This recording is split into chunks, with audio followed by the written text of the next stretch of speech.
ಎಲ್ರಿಗೂ ನಮಸ್ಕಾರ. ನಾವು ಇವತ್ತು ಭಗವದ್ಗೀತೆಯ 3ನೇ ಅಧ್ಯಾಯ ಕರ್ಮಯೋಗದ 34ನೆಯ ಶ್ಲೋಕದ ಪರಿಚಯವನ್ನು ಮಾಡಿಕೊಳ್ಳೋಣ.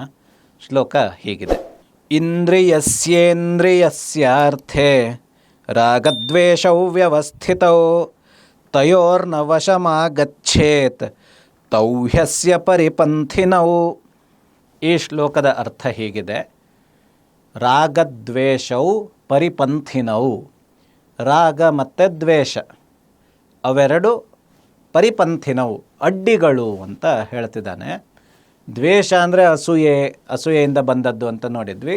ರಾಗ ಅಂದರೆ ರಜೋಗುಣ, ನನ್ನಿಂದ ನಾನು ಈ ರೀತಿ ಮಾಡಿ ಅದೇನೋ ಸಿಕ್ಕಿದಾಗ ಅದ್ರ ಮೇಲೆ ಅನುರಕ್ತಿ. ಇವೆರಡು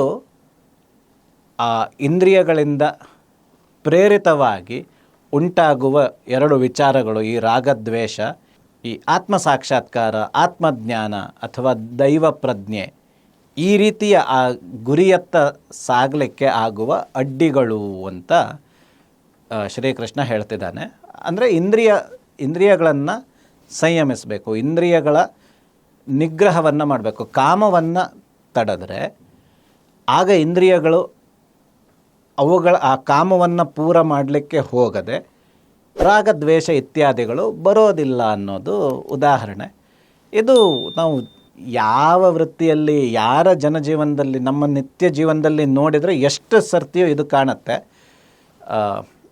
ಈಗ ಇವತ್ತಿನ ಒಂದು ಸಾರ್ವಕಾಲಿಕ ಉದಾಹರಣೆಯನ್ನು ತಗೊಂಡ್ರೆ, ಏನೋ ಒಂದು ಮಾಡ್ತಿರ್ತೀವಿ, ಅದರ ಮಧ್ಯ ಮೊಬೈಲ್ ನೋಡಬೇಕು ಅಥವಾ ಇನ್ನೇನೋ ಒಂದು ನೋಡಬೇಕು, ಅಲ್ಲಿ ಟಿ ವಿ ಬರ್ತಿರತ್ತೆ, ಅದರಲ್ಲಿ ಬರೋ ಬ್ರೇಕಿಂಗ್ ನ್ಯೂಸ್ ನೋಡಬೇಕು, ಈ ರೀತಿ ಆಗತ್ತೆ. ಅಂದರೆ ಏನೋ ಒಂದು ಆಸೆ, ಅಲ್ಲಿ ನೋಡೋಣ ಅಂತ ಹೋಗ್ತೀವಿ. ಎಷ್ಟೋ ಸರ್ತಿ ಒಲೆ ಮೇಲಿಟ್ಟ ಹಾಲು ಚೆಲ್ಲಿ ಹೋಗಿರುತ್ತೆ. ಎಷ್ಟೋ ಸರ್ತಿ ನಾವು ಏನೋ ಒಂದು ಕೆಲಸ ಮಾಡ್ತಿದ್ದಾಗ ಆ ಕೆಲಸ ಅರ್ಧಕ್ಕೆ ನಿಂತು ಹೋಗಿರುತ್ತೆ, ಇನ್ನೇನೋ ಆಗಿರುತ್ತೆ.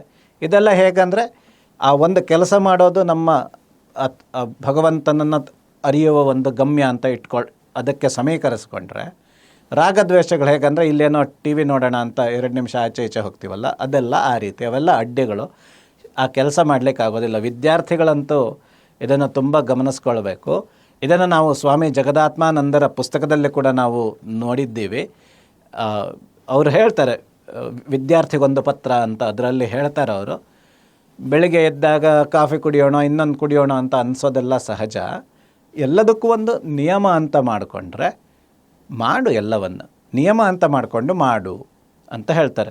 ಶ್ರೀಕೃಷ್ಣನೂ ಅದನ್ನೇ ಹೇಳ್ತಾನೆ. ಸಹಜವಾಗಿ ಮನುಷ್ಯನಿಗೆ ಇವೆಲ್ಲ ಭಾವನೆಗಳು ಬರುತ್ತೆ. ಎಲ್ಲವನ್ನ ನೀನು ದಮನಿಸಕ್ಕೆ ಹೋಗಬೇಡ, ಅದು ಸಾಧ್ಯ ಇಲ್ಲ. ಆದರೆ ಒಂದು ನಿಯಮ ಅಂತ ಮಾಡ್ಕೊ, ಆಗ ಅದನ್ನು ಕೂಡ ಚೆನ್ನಾಗಿ, ಅಂದರೆ ಆ ಮುಂದಿನ ಗುರಿಗೆ ಅದು ಪೂರಕವೇ ಆಗತ್ತೆ ಹೊರತು ಮಾರಕ ಆಗೋದಿಲ್ಲ ಅನ್ನೋದನ್ನು ಹೇಳಿರ್ತಾನೆ. ಇದೇ ಈ ಶ್ಲೋಕದ ಮುಖ್ಯವಾದ ಅರ್ಥ. ಎಲ್ರಿಗೂ ನಮಸ್ಕಾರ.